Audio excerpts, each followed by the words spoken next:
JS current law में आपका स्वागत है।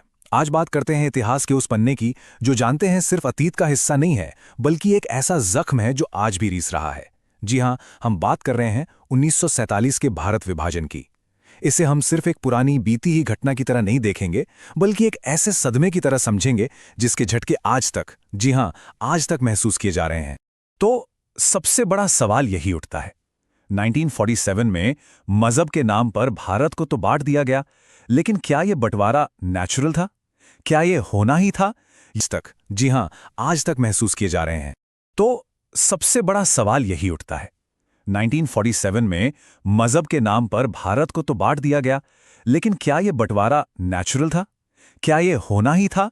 या फिर यह एक आर्टिफिशियल यानी कृत्रिम घाव था जिसे जानबूझकर हमारे शरीर पर बनाया गया और जो देखिए आज तक भर नहीं पाया है। अब ये एक बहुत ही बड़ा, बहुत ही मजबूत बयान है और सच कहूँ तो यही हमारे आज के पूरे विश्लेषण की नींव भी है। मतलब ये कहा जा रहा है कि इस बंटवारे का कोई ठोस, कोई लॉजिकल आधार था ही नहीं, ना 1947 में और ना ही आज। तो फिर सवाल उठता है, आखिर ये हुआ ही क्यों? इसके पीछे की सोच क्या थी? चलिए इसी को जरा गहराई से समझते हैं। तो सबसे पहले ये जो कृत्रिम विभाजन या आर्टिफिशियल पार्टीशन का आइडिया है, इसे समझना जरूरी है। आखिर इसका मतलब क्या है? इसका सीधा सा मतलब यह है कि यह बंटवारा जमीनी हकीकत, जो असलियत थी और जो कुदरत के नियम थे, उन सब के खिलाफ जाकर किया गया था। देखिए, अगर भारत के नक्शे को देखें तो ये दुनिया के उन कुछ खास देशों में से है जिसकी सरहदें जैसे कुदरत ने खुद बनाई हों। सोचिए जरा, उत्तर में हिमालय की वो मजबूत दीवार और तीन तरफ से लहराता हुआ समुद्र। ये एक नेचुरल यूनिट है और ये बात सिर्फ हम नहीं कह रहे, बाबा साहेब अंबेडकर ने भी भारत की इन्हीं कुदरती सीमाओं का जिक्र किया था। जाहिर है, जब आप प्रकृति की बनाई इस एकता से छेड़छाड़ करते हैं तो उसके नतीजे वो तो फिर बहुत लंबे समय तक भुगत नहीं पड़ते।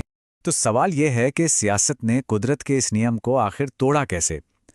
हुआ ये कि विभाजन ने लोगों की जो मिलीजुली, जो गहरी सांस्कृतिक पहचान थी, उसे पूरी तरह नज़रअंदाज कर दिया और उसकी जगह क्या किया? उन पर सिर्फ एक मजहबी पहचान थोप दी। एक ऐसी पहचान जो असलियत के मुकाबले बहुत ही ज़्यादा सरल और कह सकते हैं कि अधूरी थी। चलिए एक उदाहरण लेते हैं। गुर्जर समुदाय को ही देख लीजिए। अब इस एक ही समुदाय में आपको इस्लाम को मानने वाले भी मिलेंगे, नानकपंथी भी मिलेंगे, शाक्त और वैष्णव भी। लेकिन इन सब के बावजूद उनकी जो एक मजबूत सामूहिक पहचान है वो गुर्जर है। ठीक इसी तरह बंगाली समुदाय को देखिए। उनकी असली पहचान उनकी बांग्ला भाषा और संस्कृति से जुड़ी है। इससे कोई फर्क नहीं पड़ता कि उनका मजहब क्या है। विभाजन ने बस इसी गहरी असली सांस्कृतिक पहचान को एक झटके में नकार दिया। और इस बंटवारे ने जो हालात पैदा किए वो कितने अजीब और बेतुके थे, इसका अंदाजा लगाइए।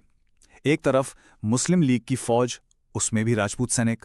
दूसरी तरफ हिंदुओं की फौज, उसमें भी राजपूत सैनिक। मुस्लिम लीग की तरफ से जाट लड़ रहे थे तो हिंदू सिखों की तरफ से भी जाट ही लड़ रहे थे। मतलब एक ही खून, एक ही नस्ल, एक ही संस्कृति के लोगों को सिर्फ और सिर्फ मजहब के नाम पर एक दूसरे का दुश्मन बना दिया गया।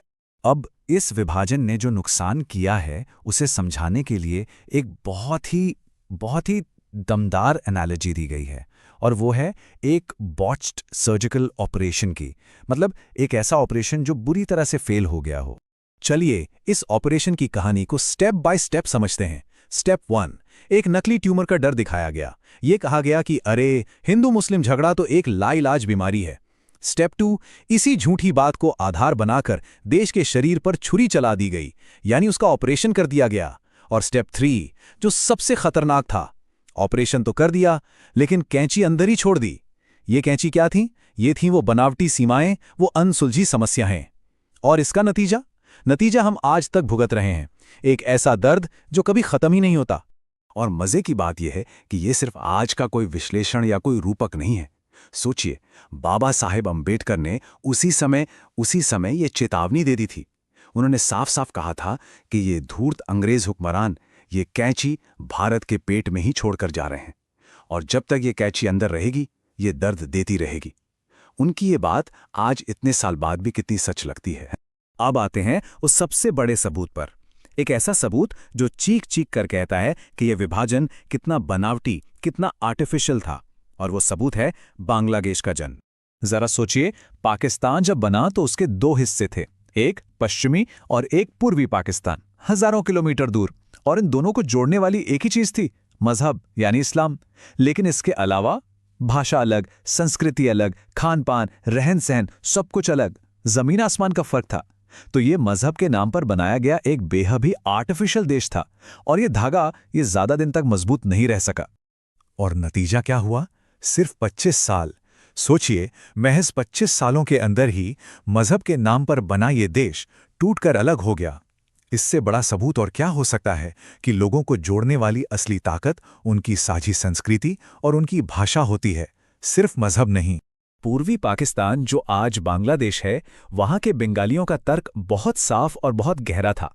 उनका कहना था, ठीक है, हमारा मजहब एक हो सकता है, इस्लाम, पर हमारी जुबान, हमारी भाषा तो एक नहीं है।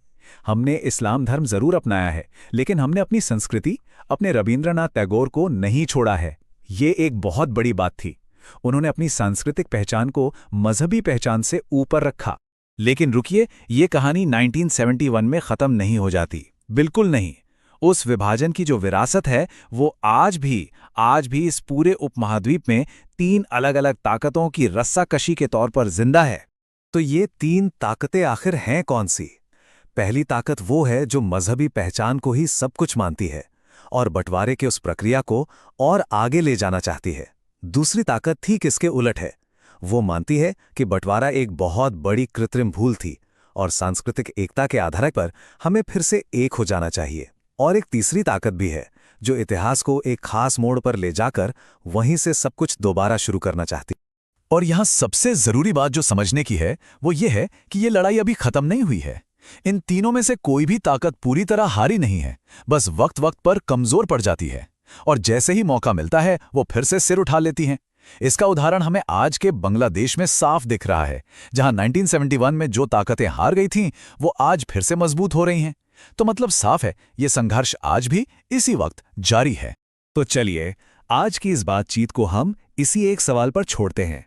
क्या सियासत की खींची हुई ये बनावटी लकीरें, वो लकीरें जिन्होंने लाखों लोगों को उनकी जड़ों से उखाड़ फेंका और एक ऐसा दर्द दिया जो पीढ़ी दर पीढ़ी चला आ रहा है, क्या उस दर्द का कोई इलाज है? क्या वो दर्द कभी सच में मिट भी सकता है? इस पर सोचिएगा जरूर।